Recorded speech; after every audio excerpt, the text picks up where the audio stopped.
You stole my sapphire necklace! Check your own collar first. And here's the real truth about your charity fund. The entire ballroom held its breath as Eleanor Hargrove, the elegant wife of a Wall Street titan, pointed a manicured finger straight at the young black waitress standing nearby. You stole it. My sapphire necklace's gone, and you were the only one close enough. Her voice echoed through the crystal chandeliered hall, sharp as a knife. Guests in tuxedos and gowns shifted uncomfortably, phones already discreetly recording the drama unfolding at the annual Hargrove Charity Ball. But the waitress, Jasmine Carter, didn't cower or protest. Instead, she met Eleanor's gaze with unflinching calm and said, "If I were you, ma'am, I'd check your own collar before pointing fingers." The room gasped as Eleanor's hand flew to her neck, and there it was, the glittering sapphire piece, right where she'd absent-mindedly tucked it hours earlier. Laughter rippled through the crowd, but this was no simple mix-up. What started as a public humiliation would unravel a web of deceit, exposing the dark underbelly of privilege and power. And at the center of it all was Jasmine, a woman who'd been pushed to the edge but refused to break. Jasmine Carter hadn't grown up in the gleaming high-rises of Manhattan or the sprawling suburbs of Long Island. She came from the south side of Chicago, where cracked sidewalks lined blocks of aging brick apartments, and the wail of police sirens often drowned out the laughter of neighborhood kids playing stickball. Her father, a former steelworker who'd lost his job when the mills closed in the 80s, had instilled in her a quiet resilience. "Life's gonna throw punches, Jazz," he'd say over dinner at their Formica kitchen table. "You don't duck, you stand tall and swing back smart." Jasmine carried that mantra like a shield. At 26, she was striking, tall and graceful, with warm brown skin that seemed to absorb the light, and a presence that commanded attention without a word. She kept her hair in neat twists, practical for long shifts, and her smile was genuine but measured. She'd studied marketing at a local community college, dreaming of launching her own digital agency someday. But dreams like that required capital, and with mounting bills from her dad's medical care after a bad fall, Jasmine did what survivors worked. Evenings at diners, weekends at events, whatever paid the rent. When she landed a gig at the Velvet Oak, it felt like a step up.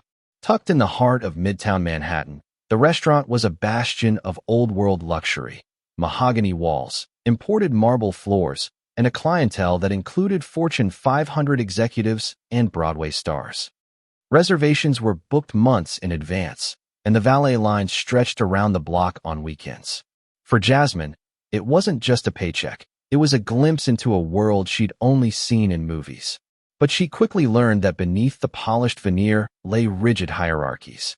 The staff manual was thick as a phone book, outlining everything from how to fold napkins into perfect fans to the exact angle for placing silverware. "Discretion is our currency," the manager drilled into new hires during orientation. "You see nothing, hear nothing, react to nothing." Especially if you were like Jasmine Young, female, and black. The unspoken rule was clear: blend in or be pushed out. Eleanor Hargrove embodied everything the Velvet Oak catered to. Married to Reginald Hargrove, the cutthroat CEO of Apex Industries, a conglomerate that dominated everything from tech startups to real estate, she moved through life like a queen surveying her kingdom. Her wardrobe was a parade of custom Chanel and Hermes. Her social media feeds a curated gallery of galas and yacht parties. But Eleanor's charm was a facade.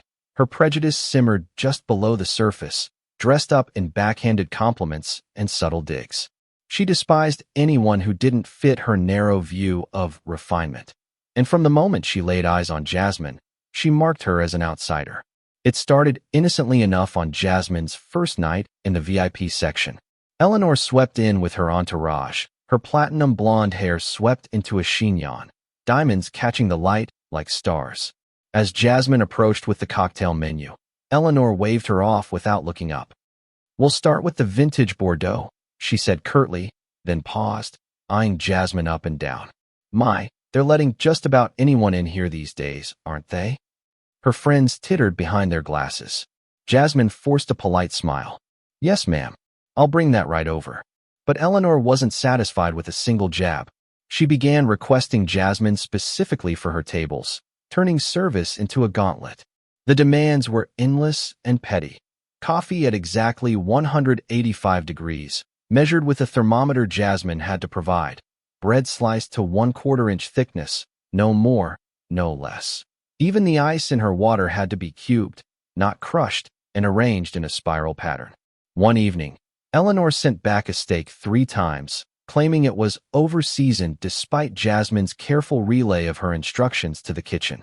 "You must have misunderstood," Eleanor sneered, loud enough for nearby tables to hear.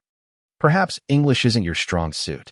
Jasmine bit her tongue, her cheeks burning, but she documented it all in a small notebook she kept in her locker, dates, times, exact words. The staff whispered about it in the break room, some avoiding her to steer clear of Eleanor's wrath. Management, fearing the loss of such a high-profile patron, assigned Jasmine to slower shifts unless Eleanor called ahead. And she always did. The tension escalated one rainy Tuesday night. Eleanor was hosting a small dinner for Apex board members when she accidentally knocked over her own glass of red wine, letting it splash across her silk blouse. She leaped up, feigning outrage. "Look what you've done. You bumped the table, you clumsy girl." Security hovered as the manager rushed over, apologizing profusely. Eleanor demanded Jasmine be reprimanded on the spot, her voice trembling with manufactured fury. Jasmine stood there, tray steady, knowing full well Eleanor had orchestrated the spill. That night, as she clocked out, Jasmine felt a fire ignite. This wasn't just harassment. It was a deliberate campaign to dismantle her dignity. But shouting back would play into Eleanor's hands. Instead, Jasmine decided to play the long game. Working at the Velvet Oak gave Jasmine an insider's view of Manhattan's elite realm, where deals were sealed over cognac and secrets flowed as freely as the champagne. She observed how the powerful operated, quietly, efficiently, always one step ahead. Reginald Hargrove's empire was built on mergers and acquisitions, but whispers among the staff hinted at shadier dealings. One late shift, while clearing a private booth after hours, Jasmine overheard Eleanor on a heated phone call. "If that auditor pushes any further, threaten to yank the funding from his pet project. No one questions the Hargrove Charity Fund, not if they value their reputation." Jasmine froze behind a partition, heart racing. The fund, touted as a beacon for inner-city youth programs, was Eleanor's pet project. Billboards across the city showed her beaming beside underprivileged kids, but according to the call, it was a shaman vehicle for laundering money and dodging taxes. Donations funneled through fake after-school initiatives, with most funds diverted to offshore accounts and lavish personal expenses like Eleanor's private spa retreats. The revelation hit Jasmine like a gut punch. She'd volunteered at similar youth centers in Chicago, knowing how desperately they needed real support. This wasn't just personal vendetta anymore, it was moral outrage. She began researching quietly at the public library after shifts, poring over public records and nonprofit regulations. She upgraded her phone with a discreet recording app and started capturing snippets of Eleanor's conversations when possible. Then, she took a risk, contacting Marcus Reed, a freelance reporter known for digging into corporate corruption. His bylines in local papers had toppled a few city council scandals. Using a burner email, Jasmine sent, "Look into the Hargrove Charity Fund's IRS filings. The youth grants are ghosts, money vanishes into thin air." Marcus responded swiftly, "Need more. Let's meet."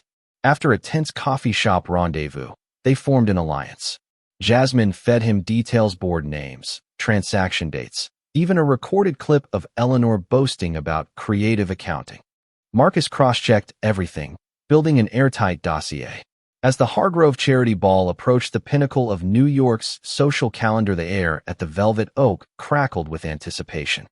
The event, held in the restaurant's grand ballroom, drew senators, actors, and moguls, all under the guise of fundraising for at-risk youth. Jasmine was assigned to Eleanor's table, of course.